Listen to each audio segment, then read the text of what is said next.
here's the reason why I closed this live together is since this did break, okay, this is the 1 hour, the 4 hours go the 1 hour. If the next level was closer, I'm like, okay, cool, I can handle that. So that's what we were looking at last week, was the next level was pretty close. I can survive that. I know that even in that range plus a spring, it's still going to match my analysis. In this case, the difference maker is this did not hold. We're not going to turn around here. We're going to come up to at least into this range, and my hypothesis would be way up here. So we're going to get much bigger of a move to the upside before we get this pullback to continue to the upside. We've got that marked up in trading, technically trading view, and on a harmonic pattern, we know what these next targets are. They're very, very large. They're enormous targets, enormous. So with that said, I'm going to let them hit those next targets before I try to sell down into it. And there's a chance we might miss that sell down. It might happen between now and Thursday, and the buy might not be ready. So that might set me out on this pair for the week, which I definitely don't want, but it's plausible. Definitely plausible. Just something to think about, that we might miss the sell and or the buy. You guys can choose to buy this.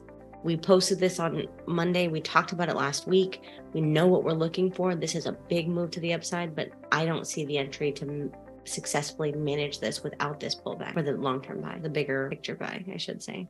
So that's that.